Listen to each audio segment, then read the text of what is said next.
Good morning and welcome. Thank you for tuning in to Employee Benefits with Jessica. Today, let's talk compliance. Not everyone's favorite topic, I know.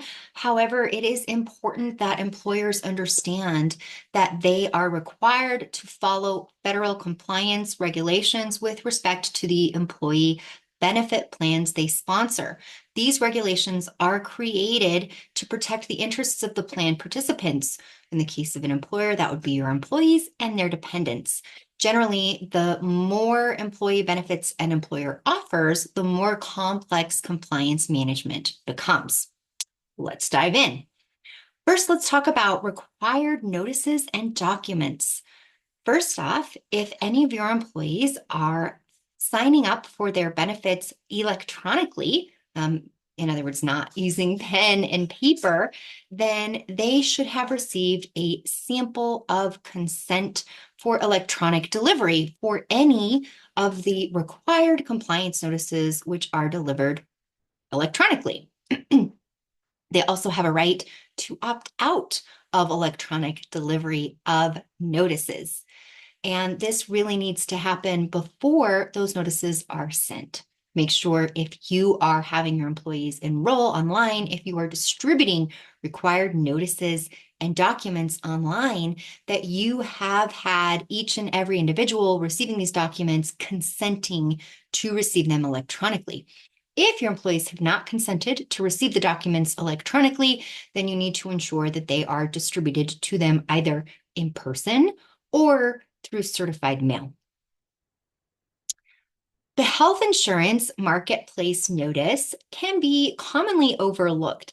It should be distributed to new hires within 14 days of the date of hire, and it simply states information about the marketplace for individual health insurance coverage, as well as whether or not the coverage sponsored by the employer is, one, affordable, and two, whether it meets those minimum essential coverage and minimum value standards. It will also list information about eligibility and then contact information for human resources or whoever that individual is at your organization that can answer questions about affordability and the coverage that you sponsor.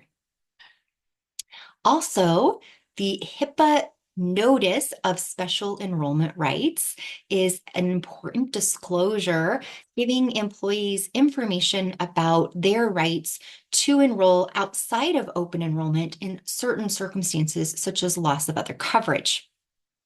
It also has information on the timelines required to be offered to them to enroll if they have lost other coverage or if they've experienced certain life events. Not all life events are listed under HIPAA, and some of those life events are allowed under Section 125 of the IRS for your cafeteria plan.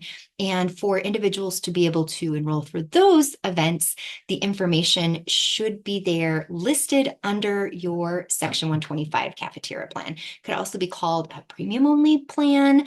That's pretty common as well, or a POP document. Make sure if you are allowing your employees to enroll outside of open enrollment, if your benefits are pre-taxed, meaning that employees can pay premium before taxes are assessed on their income, then you need to ensure that the document is up to date and correct and includes all of those instances in which they can enroll outside of open enrollment, outside of just those HIPAA special enrollment events. And those notices need to be provided at the time of enrollment and within 60 days of a change in what is allowable. So if you make a change to your cafeteria plan document, that Section 125 or premium only plan, that change definitely needs to be communicated to all of your eligible employees. The HIPAA notice of privacy practices is a notice that simply lets individuals know how their information is used. If you are a fully insured plan, meaning that you purchase the insurance that's offered to your employees from a carrier and the carrier has the risk associated with those claims, then the carrier is going to have privacy practices. Additionally, there is information that you will have on enrollment and the individual to administer the plan. And therefore, the HIPAA notice of privacy practices that you will be distributing to your employees will be how you as the employer handle their information and the privacy of their information relative to their enrollments in any of the employer-sponsored benefit offerings.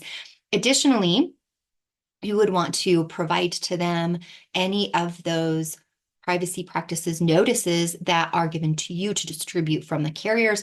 Often the carriers will mail these out, but in some cases, the carrier will send it to the employer for distribution. So it's important to know whether the carrier is going to mail out a separate notice of HIPAA policy practices, or if they're going to send that to you as the employer, and then it becomes your responsibility to get that information over to your eligible employees. There's also what's called a WICRA annual notice and a WICRA enrollment notice. That stands for the Women's Healthcare Rights Act, and that is relevant to women, specifically talking about breast care, and whether they have had cancer and a mastectomy. It is going to provide information about how reconstructive surgery would be covered under the policy. In most cases, if you have a policy that covers medical surgical benefits and would cover a mastectomy, then your policy would be required to also cover any reproductive surgery. There are instances where a minimum essential coverage only offering would then not provide the reconstructive surgery because it doesn't have any medical surgical benefits. A minimum essential coverage only plan is a plan that really lists just the preventive services at no cost, and then there may be an additional indemnity plan associated with that, pays a set amount for specific categories or medical services. And it does not meet the minimum value requirements under the Affordable Care Act, but it is an option that some employers do utilize so that they don't have to pay all of the penalties under the Affordable Care Act. And we'll get more into that shortly. Children's Health Insurance Program notice. If you are in a state that has a CHIP offering, which is assistance available to individuals based on their household income that could assist them in purchasing coverage for their dependent children under the age of 19, then you would be required to provide this CHIP notice. And that notice provides information to individuals about who would be eligible for the program and where they could find additional information. The model notice has information on all the different states, which makes it pretty easy to use, user-friendly. You don't have to do anything extra other than just furnishing that notice. It is important, though, to note that for a CHIP notice, you cannot distribute that with all of your other annual notices without it being specifically referenced in some sort of table of contents first, because you have to draw attention to the nature of the document and where it can be found in the myriad of papers and notices that are being furnished to your employees so that it is directly called out. Therefore, if you are doing a bundled approach to your compliance notices, make sure that CHIP notice is called out on an introductory page, an appendix that shows where it is found and what the page number is within that packet. Or you can just provide it on its own instead of part of a bundled package. That's up to you. And that really needs to be provided at time of enrollment and annually. A grandfathered plan status is required. If you have a grandfathered plan or grandmothered plan, then you do have to disclose to any eligible employees and their dependents that your plan is in fact grandfathered or grandmothered. That needs to happen at time of enrollment and annually. Mental health opt-out, if applicable. It is very rare that your organization would have a mental health opt-out for the Mental Health and Addiction Equity Parity Act requirements that state that if your medical plan has medical and surgical benefits and it offers any mental health care, and because for certain plans like grandfathered plans, you do have to require essential health benefits at no limitations as far as annual limits. However, you don't have to offer all of the essential health benefits on a grandfathered plan. There are plans who opted out of mental health parity due to the increased cost of parity in those mental health benefits.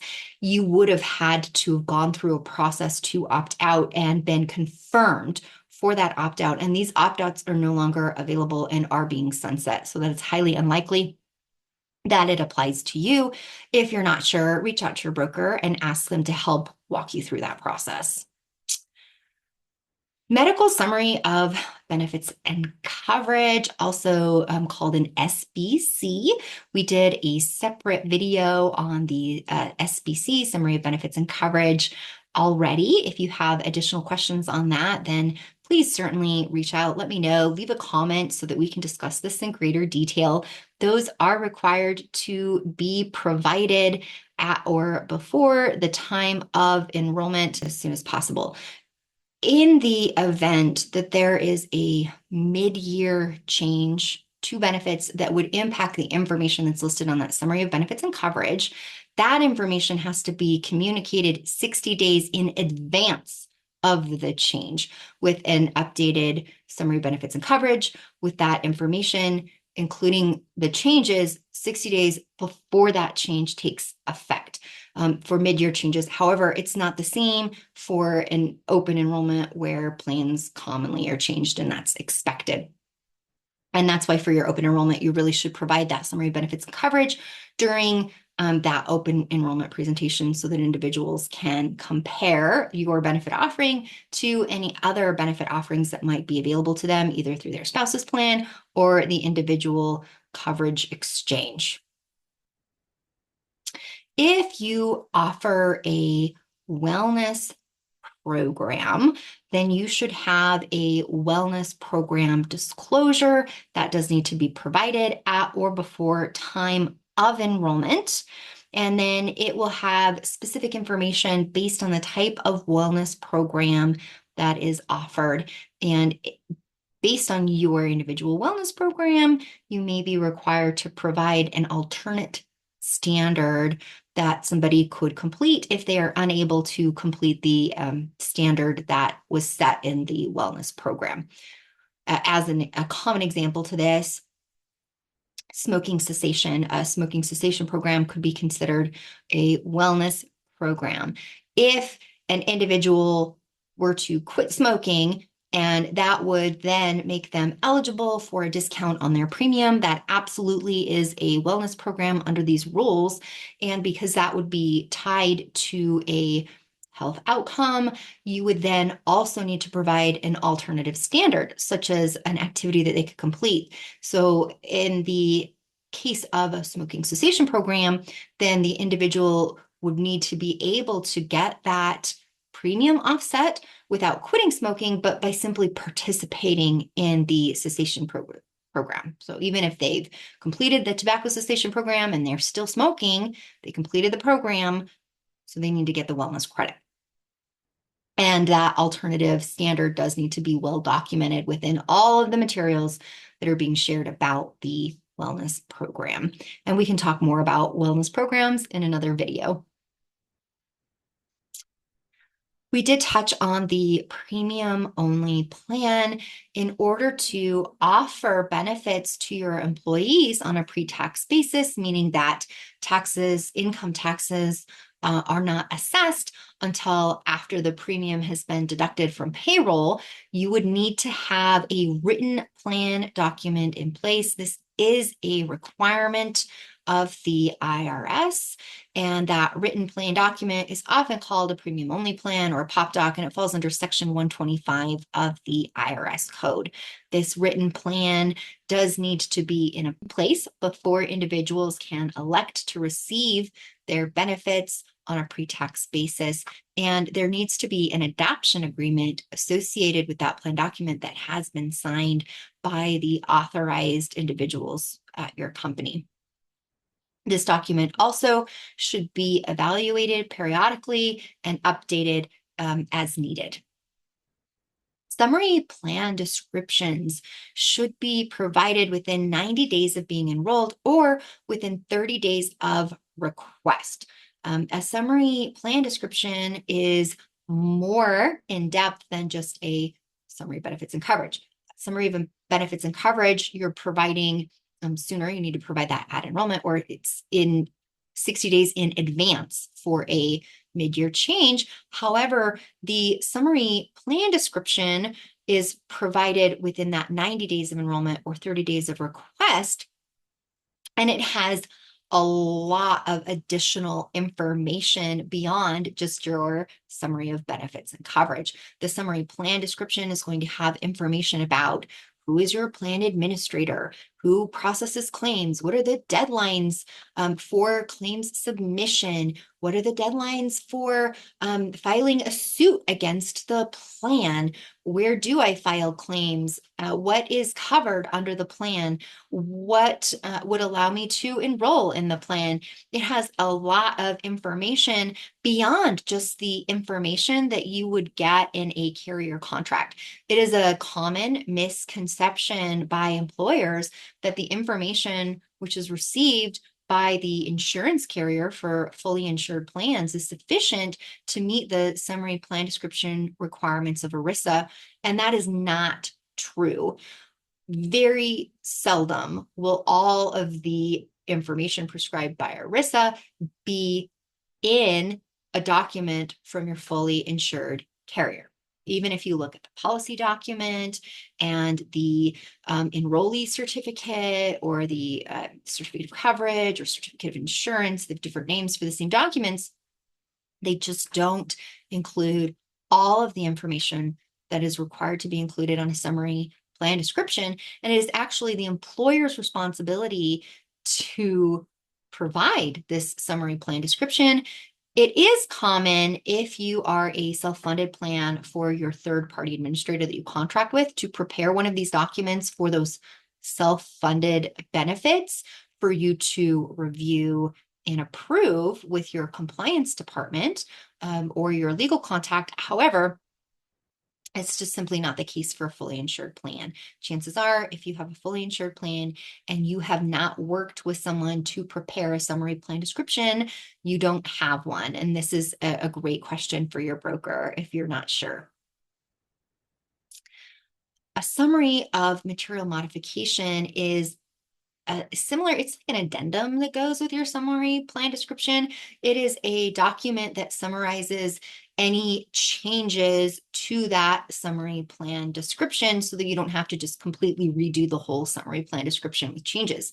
You do need to provide a summary of material modifications at enrollment, but no later than 210 days after the end of the plan year of which the change was adopted.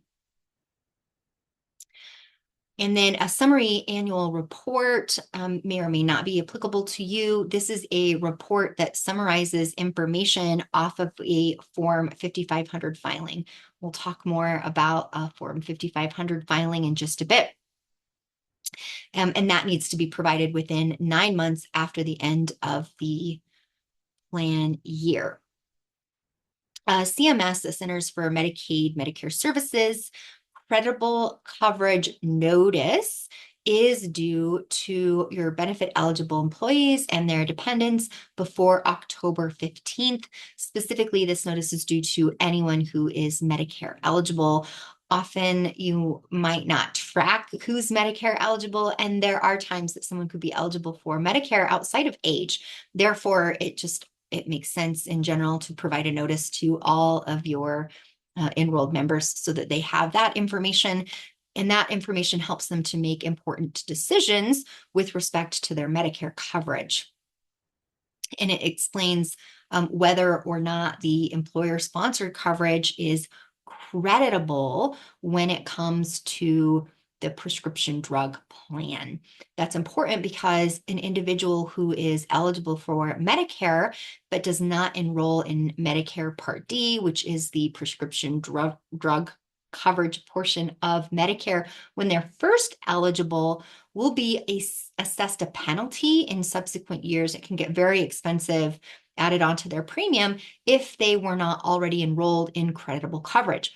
What that means is that it's coverage that covers at least what Medicare would have covered, or it meets a 60% actuarial value. And then there have been some changes and some proposed changes to Medicare, the Medicare plans, and then the credibility coverage status determination. However, for 2025, you can still use the safe harbor that has been used in the past. Conversion rights for life insurance. If you offer your employees the opportunity to purchase life insurance, or if you provide life insurance on their behalf and they separate employment, you are responsible for letting them know whether that life insurance coverage is either convertible or portable, or both. And then to also provide them with the paperwork in order to port or convert as applicable. And this is something that I see overlooked oftentimes. Employers just don't think about this. And the assumption is that whoever is the carrier for that life insurance product is sending this information. And that's not true. It is actually the employer's responsibility to provide this information to anyone who loses that coverage for the life insurance plan. And oftentimes that's due to no longer being actively at work or terminating employment. In those situations, typically it's a 31-day turnaround time to get all of that paperwork involved in a conversion or portability for the policy completed, along with the first payment back to the carrier in order for them to secure that coverage outside of their employment. And why it is important to you as an employer is because if you don't provide this information and something tragic were to happen to either the employee who is not actively at work, or the terminated employee, or one of their dependents who previously had that life insurance coverage, and they would have ported or converted had they known about it, and the policy would have paid out, they could then file suit against you.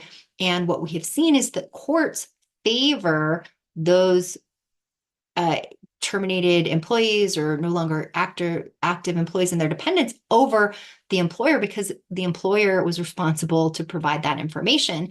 And when that happens and the court sides with the individual versus the business, then the business would be responsible for covering what the policy would have covered. And that can be very expensive. So it's a mistake that you don't want to overlook. A COBRA election notice, that's very important that is being provided if you are an employer who has 20 or more employees within the last 6 months, and you offer group coverage, then you would be responsible for offering COBRA. When you're responsible for offering COBRA, then that also comes with the administration of COBRA.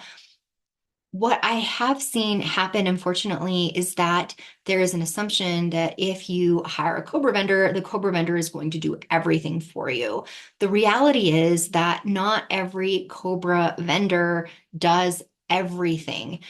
And you will want to look at your contract and make sure that they are providing those initial notices and the election notices, and also open enrollment notices. You need to be very cognizant of what is your responsibility and what is the responsibility of your COBRA vendor. And then also it is your responsibility to get all of the information to the COBRA vendor timely. So you want to make sure that you do that, and that's actually happening, because it is your responsibility. Even if you've hired a COBRA vendor, at the end of the day, the compliance responsibility falls on the employer. Okay, we just talked about some required notices, documents, and I know it's a lot of information. So I will likely be doing separate videos on a lot of these things because compliance is so complex, convoluted, nuanced. But let's dig into some required reporting.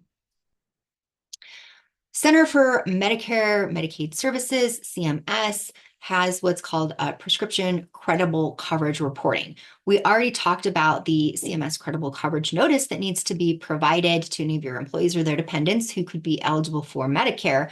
There's another requirement where you actually report to Medicare, and that needs to happen within 60 days of your renewal. And you're just telling Medicare, yes, this offer a plan to this is who's eligible for the plan, and the prescription drug coverage on this plan is or is not creditable. And this is the date that I provided the notice to individuals stating whether it is or isn't creditable and what they can do. PCORI, Patient-Centered Outcome Research Institute, is the full name behind the acronym. And this was part of the Affordable Care Act. And it is a tax essentially to provide the opportunity for some research on patient-centered outcomes. And that tax is paid by the insurer in the case of a fully insured plan. And in the case of a self-funded plan, that tax is paid by the employer. If you have a health reimbursement account, that is considered a self-funded plan, and you should be reporting on and paying PCORI fees. These are paid on an IRS Form 720, and they are due before July 31st each year. W-2 reporting of taxable benefits. This is something that was implemented as part of the Affordable Care Act. And this is due before January 31st each year. It's just part of the W-2. If you have contracted with an outside payroll department, they are likely already doing this. If not, then you would need to be aware if you have at least 250 Form W-2s that this is information that needs to be reported on those W-2s. A Form 5500 filing is required of employers who have had 100 or more enrolled at the start of a plan year, or for employers who have any money in trust, regardless of the size. And this is a form that is due typically before July 31st if you have a calendar year plan, but it is due by the end of the 7th month after the end of the plan year. There's an extension that you can file if you need some additional time.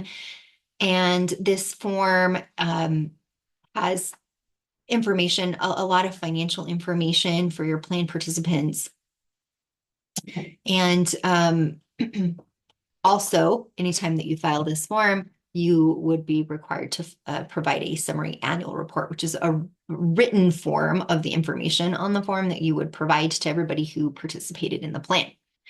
When we look at the Form 5500 requirement, it's specific to ERISA plans. And if you have multiple plans, then you would have multiple Form 5500 filings. One way to get around this is to do what is called a WRAP, summary plan description. And that is where you have a summary plan description that covers multiple plans. And it wraps around multiple plans, and then it also wraps around the carrier documents that accompany those. It's the easiest way to do that because a summary plan description can be very extensive.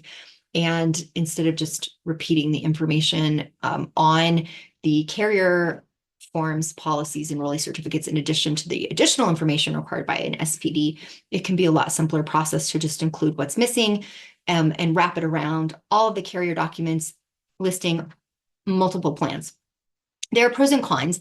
If you have only one plan, like say you provide life insurance to all of your eligible employees, and your life insurance benefit is the only benefit that has at least 100 employees enrolled, and you don't have a trust for any of your benefits, then you might not want to do a wrap SPD for all of your benefits, because once you do that, then you would need to report on all of those on your Form 5500, and that would make things more complicated. So you may consider in that instance having one summary plan description for your life benefit, and then you'd file that Form 5500, and then you could have all of your other employer-sponsored benefits wrapped in a wrap summary plan description outside of that, so that you could avoid filing information that you otherwise wouldn't be required to file. However, when you have multiple benefits, it can be very convenient to wrap those into a summary plan description altogether, because then you only have to file one Form 5500 as opposed to filing one for your life, one for your medical, one for your dental, one for your vision, one for your employee assistance program, etc. The Form 5500 is filed with the IRS and the Department of Labor. If you do not file your Form 5500, it is possible to get penalties from both the IRS and the Department of Labor, and the penalties can be pretty steep. 1094, 1095 reporting is reporting that is required of applicable large employers, and that is an Affordable Care Act requirement. Applicable large employers are employers who have 50 full-time equivalent employees. It's important to note that it is not 50 full-time employees, it is 50 full-time equivalent employees, which means that your part-time employees, their hours count towards that determination. Also, it's important to note that when you are looking at who is an employee for the count to determine whether you are an applicable large employer, that definition is an individual who's an employee under the common law standard.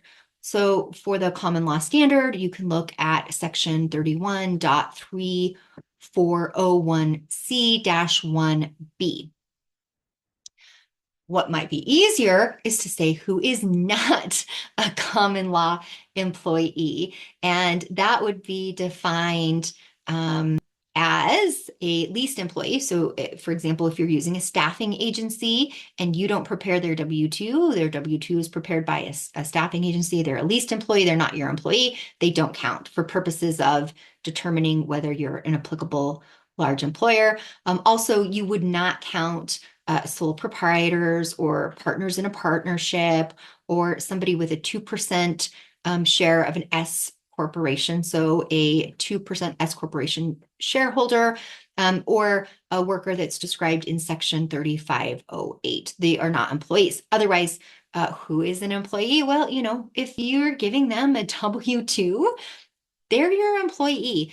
And that is something that I've heard employers say, well, no, because they're an intern, so they don't count. If you're paying them, they count towards that calculation. Seasonal employees, they count. So do not be confused and assume that because they don't have 50 full-time employees who are working at least 30 hours a week, I'm not an applicable large employer, because that might not be the case. So please do verify every year whether you are an applicable large employer. There's additional information on the IRS site that can help you determine that. There are calculators available. You could reach out to your broker for assistance, but it is very important that you know whether you are or are not an applicable large employer. 1094C would be the authoritative transmittal that goes to the IRS. And that is just summarizing the information on the 1095 forms. 1095C forms provide information to the IRS with respect to you. So you have employer information. Who are you as an employer? Are you a part of a multi-employer group, a MIWA, or are you a single employer? And then do you offer coverage to your employees? And it will ask about the coverage that you offer to your employees.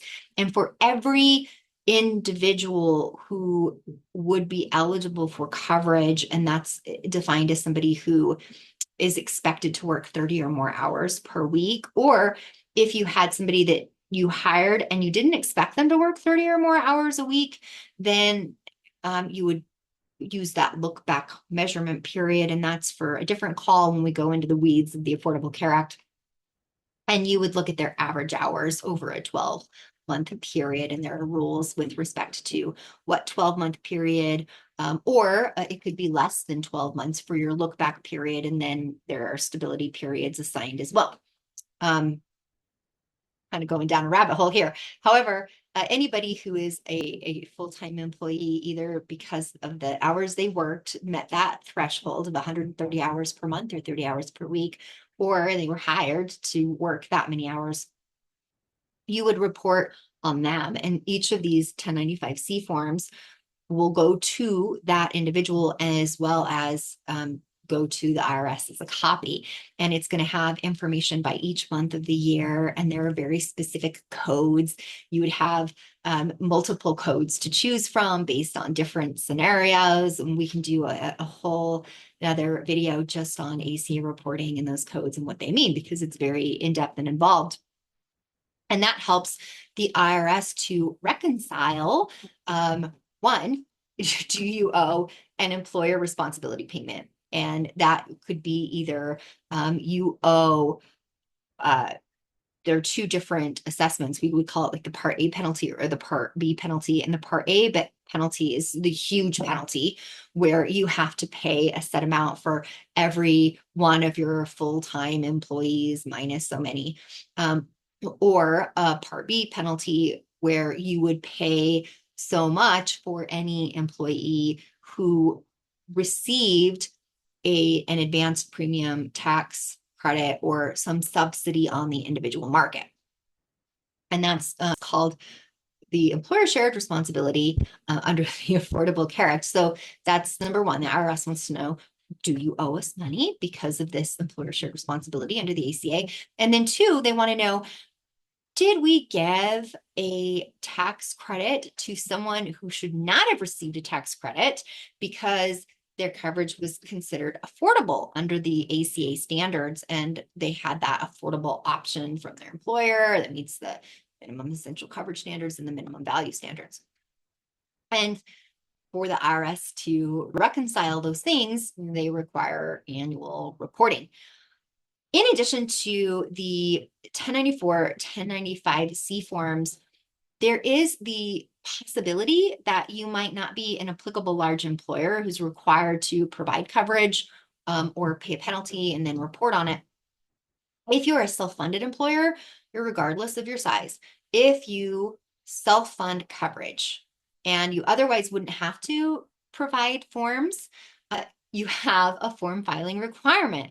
And in this case, instead of a 1095-C form, you would be providing a 1095-B form, which is typically provided by the insurance carrier. In case of a self-funded plan, the employer is the carrier and would be responsible for those forms. And that has information also about dependents who are enrolled and the times during which the dependents were enrolled in coverage.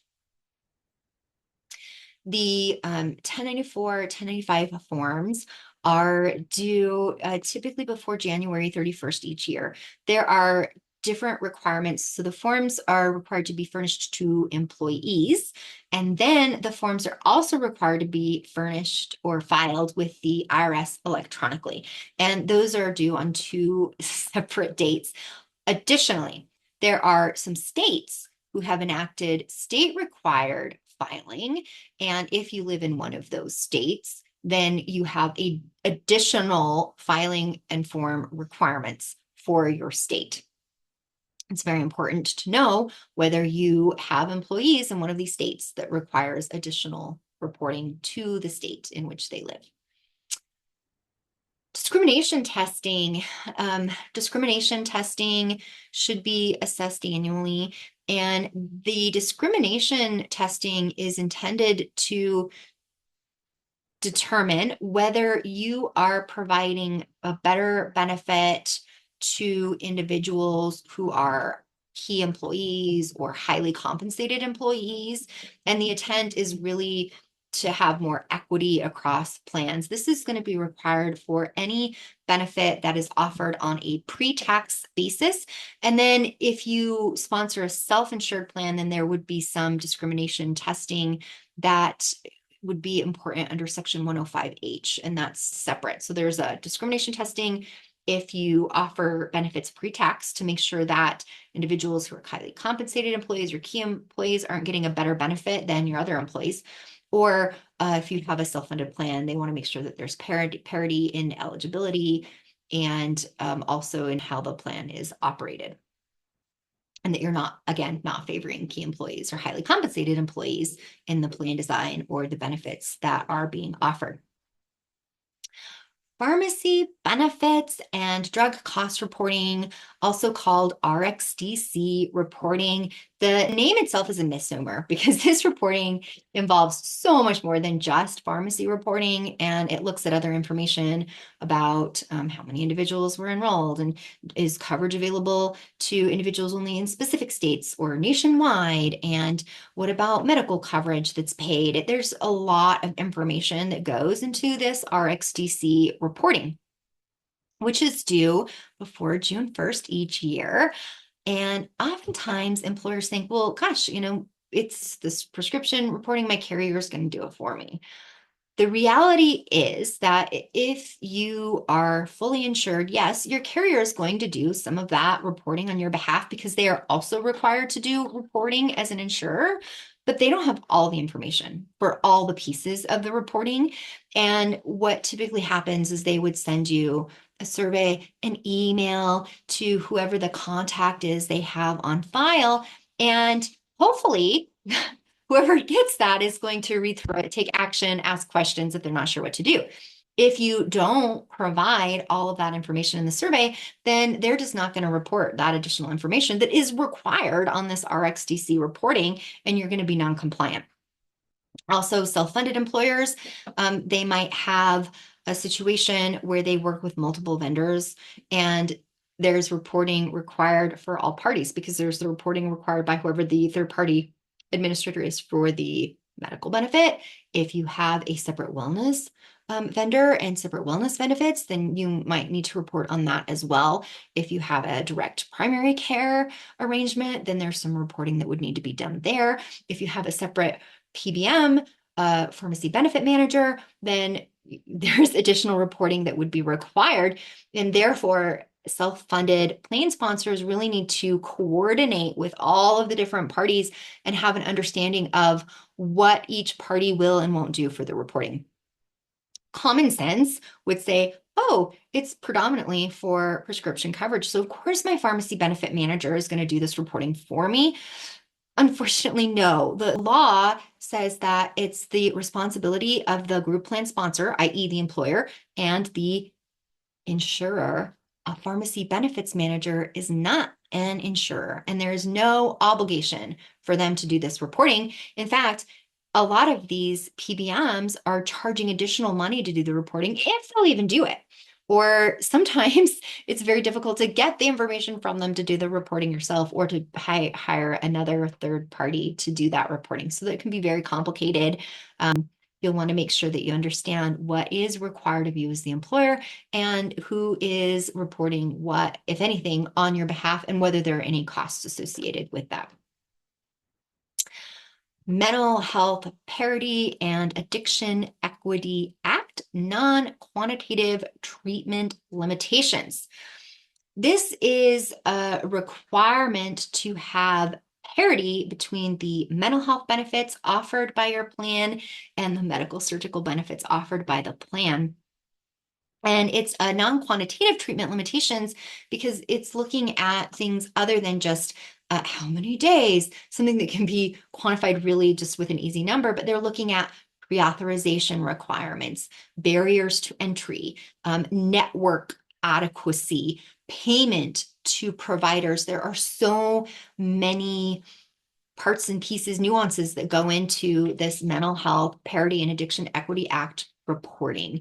And if you are sponsoring a fully insured plan, chances are that the carrier is completing this reporting because that is a requirement for them as well. If you are a self-funded plan sponsor, chances are nobody is completing this for you, and there will be a fee associated for your third-party administrator to do this, or you might have to hire an external party, and the fees can be extensive. There are additional rules and regulations regarding the Mental Health Parity and Addiction Equity Act, non-quantitative treatment limitations, also called NQTL, and fiduciary responsibilities under ERISA. So whether you are sponsoring a fully insured plan or a self-funded plan, you do have fiduciary obligations, which require you to know whether that reporting is being done, to get a copy of that reporting, and to view the reporting for reasonableness and appropriateness. And if you're selecting a vendor to do the reporting, then you also need to have a process to show you did you due diligence in selecting the right vendor. And it can't be just a cost factor only. You do have to look at it for reasonableness. Are they the right vendor? Are they doing the right kind of reporting? I mean, you have to have criteria that you're going with, that you're using consistently with all of your vendors. And remember, as a fiduciary, you're not doing what's in the best interest of the plan sponsor. You have to do what is in the best interest of the plan participant. And that is always the lens that you need to view things as a plan fiduciary. The mental health, the MHPAEA NQTL report does need to be required to plan participants or providers or the Department of Labor within 30 days of a request. It's a lot of information. We really didn't cover everything under the umbrella of employee benefits or health and welfare plan compliance, but we did cover a lot. I do want to also provide a few best practices recommendations. And so let's just go through that. One, we do recommend that you retain all benefit plan documents and ERISA documents for at least 6 years. Not only should you retain this information, but you should know where it is, how to find it, how to access it in the event that you are audited or somebody requests this information. Also, if you have a self-funded plan, and that would include a flexible spending account, that would include a health reimbursement account, then you should have a business associate agreement in place with all vendors that have access to PHI, which is also called protected health information. That means that if you have a flexible spending account or a health reimbursement account, whoever, and you have an external vendor, then you should have a business associate agreement with that vendor in place. If you have access to data, claims data, because you're large enough, some carriers, even for fully insured plans, will offer some data, which could include protected health information. You should have a business associate agreement in place with any parties that will have access to that information. And that includes any vendor that's going to take and load that information for data analytics and reporting. And then you'd also have a business associate agreement in place with your carrier who is providing the reports and information.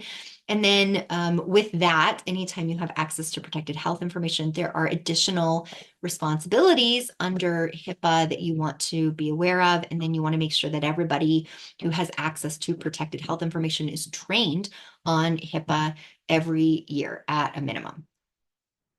Also, with that annual HIPAA training, it's important that you just document that process. You document who has access to that, they've completed their training, and that they understand their obligations. We also do recommend that if you have 20 or more benefit eligible employees, or if you've had 20 or more employees in the last 6 months and you offer benefits, then you'd be responsible for COBRA. We do recommend outsourcing COBRA administration. COBRA is very complex and very timely. There are many things that need to happen at very specific times. And even though you cannot absolve yourself of your compliance responsibilities and duties by having a COBRA vendor, somebody that the COBRA administration is outsourced to, they can be a very valuable partner in the process. And it's very affordable when you look at the potential penalties of having someone administer COBRA who really doesn't have all the information to properly administer that. Also, we do recommend that you have a USERRA policy. The USERRA policy is required and important, and we see a lot of employers don't have this, for anyone who is in the U.S. Armed Service or the National Guard or their family members. If they were to be deployed, your USERRA policy is going to state what happens with their employment and what happens with their benefits while they're deployed, and then what happens when they come back. And that's very important that it's outlined. Oftentimes that might be included in a summary plan description or an employee handbook. We also do recommend that you have an FMLA policy. If FMLA, a Family Medical Leave Act, is applicable to you, or a state leave policy. Anytime you are required to provide any type of job protected leave, paid or unpaid, on a federal level or a state level, you really need to have a policy in place that outlines all the information surrounding your responsibilities and what you're going to do and how you're going to handle that. And that needs to be shared with your employees. It's typically included in an employee handbook. Also, you should have a qualified medical child support order procedure in place.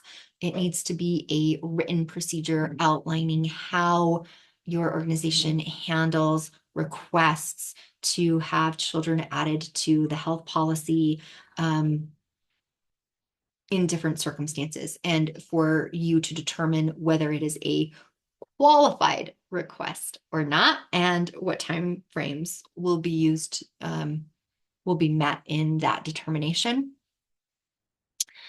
Also, you should have an updated fidelity bond in place that's equal to at least 10% of any health and welfare retirement fund, up to a maximum of $500,000.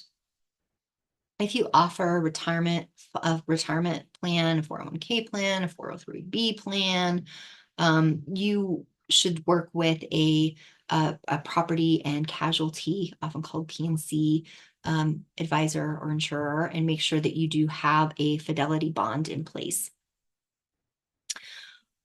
Owners of an S Corp or an LLC or a sole proprietorship are not eligible to participate in a flexible spending account, a health reimbursement account, or any pre-tax benefits.